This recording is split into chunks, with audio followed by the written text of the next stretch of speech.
ಬೆಂಗಳೂರಿನ ಐತಿಹಾಸಿಕ ದೇಗುಲದಲ್ಲಿ ಚಿನ್ನಾಭರಣ ಕಳ್ಳತನವಾಯ್ತಾ ಅನ್ನೋ ಪ್ರಶ್ನೆ. ಧರ್ಮರಾಯಸ್ವಾಮಿ ದೇಗುಲದಲ್ಲಿ ಚಿನ್ನಾಭರಣವನ್ನ ಕದಿಯಲಾಗಿದೆಯಾ? 100 ಗ್ರಾಂಗೂ ಹೆಚ್ಚು ಒಡವೆಗಳನ್ನ ಕದ್ದಿರುವಂತಹ ಆರೋಪ ಕೇಳಿಬರ್ತಾ ಇದೆ. ಮುಜರಾಯಿ ಇಲಾಖೆ ಅಧಿಕಾರಿಗಳ ವಿರುದ್ಧವೇ ಈ ಒಂದು ಗಂಭೀರ ಆರೋಪ. ಬೆಂಗಳೂರು ಕರಗ ನಡೆಯುವಂತಹ ಧರ್ಮರಾಯಸ್ವಾಮಿ ದೇವಸ್ಥಾನ ಇನ್ನೇನು ಕೆಲವೇ ಕ್ಷಣಗಳಲ್ಲಿ ದೇಗುಲದ ಆಡಳಿತ ಮಂಡಳಿಯಿಂದ ಸುದ್ದಿಗೋಷ್ಠಿ ಕೂಡ ನಡೆಯುತ್ತೆ. ಕಳ್ಳತನದ ಬಗ್ಗೆ ದೇಗುಲದ ಆಡಳಿತ ಮಂಡಳಿ ದಾಖಲೆಯನ್ನ ಕೂಡ ಬಿಡುಗಡೆ ಮಾಡಲಿದೆ ಅನ್ನೋ ಮಾಹಿತಿ ಗೊತ್ತಾಗಿದೆ. ಧರ್ಮರಾಯಸ್ವಾಮಿ ದೇವಸ್ಥಾನ ಬೆಂಗಳೂರಿನ ಐತಿಹಾಸಿಕ ದೇವಸ್ಥಾನ, ಕರಗ ಮಹೋತ್ಸವ ನಡೆಯುವಂತಹ ದೇವಸ್ಥಾನ. ಈ ದೇವಸ್ಥಾನದಲ್ಲಿ ಸುಮಾರು 100 ಗ್ರಾಂಗೂ ಹೆಚ್ಚು ಒಡವೆಗಳನ್ನು ಕದಿಯಲಾಗಿದೆ ಅಂತ ಆರೋಪಿಸಲಾಗ್ತಾ ಇದೆ. ಅದು ಕೂಡ ಈ ಆರೋಪ ಕೇಳಿಬಂದಿರುವುದು ಮುಜರಾಯಿ ಇಲಾಖೆ ಅಧಿಕಾರಿಗಳ ವಿರುದ್ಧವೇ. ಈ ಬೆಳವಣಿಗೆಗೆ ಸಂಬಂಧಪಟ್ಟಂತೆ ಇನ್ನೇನು ಕೆಲವೇ ಕ್ಷಣಗಳಲ್ಲಿ ಧರ್ಮರಾಯಸ್ವಾಮಿ ದೇಗುಲದ ಆಡಳಿತ ಮಂಡಳಿ ಪ್ರೆಸ್ ಮೀಟ್ ಅನ್ನು ಮಾಡುತ್ತೆ. ಆ ಸುದ್ದಿಗೋಷ್ಠಿಯಲ್ಲಿ ಈ ಆರೋಪದ ಕುರಿತು ಮತ್ತೊಂದಷ್ಟು ಸ್ಫೋಟಕ ವಿಚಾರಗಳನ್ನು ದಾಖಲೆ ಸಮೇತ ಹೊರಗಿಡುವ ಸಾಧ್ಯತೆ ಇದೆ. ಬೆಂಗಳೂರಿನ ಐತಿಹಾಸಿಕ ದೇಗುಲ ಧರ್ಮರಾಯಸ್ವಾಮಿ ದೇಗುಲ, ಇದಕ್ಕೆ ಮುಜರಾಯಿ ಇಲಾಖೆ ಅಧಿಕಾರಿಗಳು ಏನು ಸ್ಪಷ್ಟನೆಯನ್ನ ಕೊಡ್ತಾರೆ, ಯಾಕೆ ಅವರ ಕಡೆಗೆ ದೇವಸ್ಥಾನದ ಆಡಳಿತ ಮಂಡಳಿ ಬೊಟ್ಟು ಮಾಡಿ ತೋರಿಸ್ತಾ ಇದೆ, ಇದೆಲ್ಲದರ ಬಗ್ಗೆಯೂ ಕೂಡ ಸ್ಪಷ್ಟನೆ ಸಿಗಬೇಕಿದೆ. ದುರಾದೃಷ್ಟಕರ ಸಂಗತಿ ಏನಪ್ಪಾ ಅಂದರೆ, ದೇವಸ್ಥಾನದ ಒಡವೆಗೆ ಕನ್ನ ಹಾಕಿರೋದು, ಅದು ಎಷ್ಟರ ಮಟ್ಟಿಗೆ ಸತ್ಯ ಅನ್ನೋದು ತನಿಖೆಯಿಂದಷ್ಟೇ ಗೊತ್ತಾಗುತ್ತೆ. ಮುಂದಿನ ದಿನಗಳಲ್ಲಿ ಇದು ಯಾವ ಮಟ್ಟದ ಸ್ವರೂಪಕ್ಕೆ ತಿರುಗುತ್ತೆ ಅನ್ನೋ ಕುತೂಹಲವೂ ಕೂಡ ಮನೆ ಮಾಡಿದೆ. 100ಕ್ಕೂ ಹೆಚ್ಚು ಗ್ರಾಂ ಒಡವೆಗಳನ್ನು ಕದ್ದಿದ್ದಾರೆ ಅಂತ ಹೇಳಿ ಆರೋಪವನ್ನು ಮಾಡಲಾಗ್ತಾ ಇದೆ.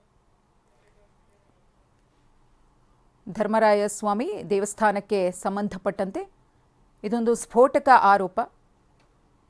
ಐತಿಹಾಸಿಕ ಹಿನ್ನೆಲೆ ಇರುವಂತಹ ದೇವಸ್ಥಾನ, ಲಕ್ಷಾಂತರ ಭಕ್ತರು ಕರಗ ಮಹೋತ್ಸವದಲ್ಲಿ ಭಾಗಿಯಾಗ್ತಾರೆ.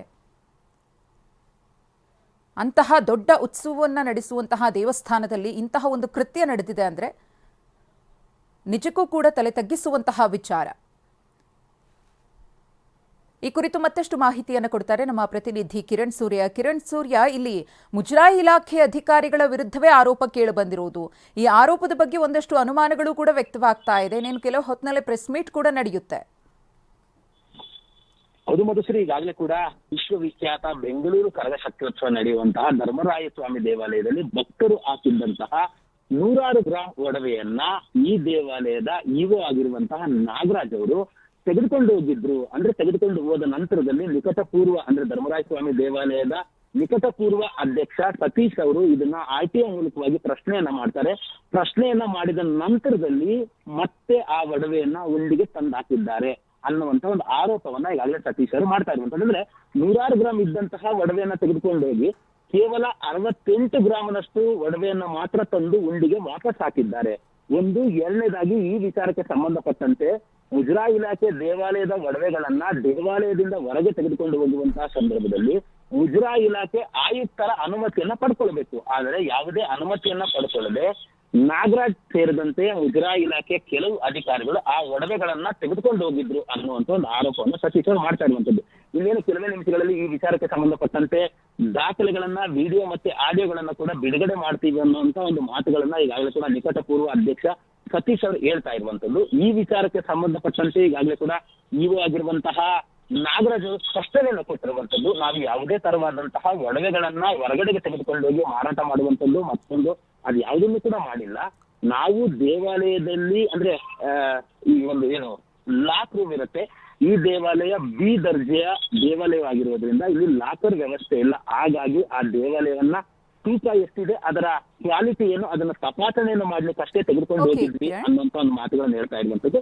ಮತ್ತೆ ಈಗ ನಾವು ದೇವಾಲಯಕ್ಕೆ ತಂದು ಆ ಒಡವೆಯನ್ನ ಹಾಕಿದ್ದೇವೆ ಅನ್ನುವಂತ ಒಂದು ಮಾತುಗಳನ್ನ ಮತ್ತೆ ಈ ಸತೀಶ್ ಅವರು ಮಾಡ್ತಿರುವಂತಹ ಆರೋಪವನ್ನ ಈಗಾಗಲೇ ಸಂಪೂರ್ಣವಾಗಿ ತಳ್ಳಿ ಆಗ್ತಾ ಇರುವಂತದ್ದು. ಧನ್ಯವಾದ ಕಿರಣ್, ತಮ್ಮ ಮಾಹಿತಿಗಾಗಿ.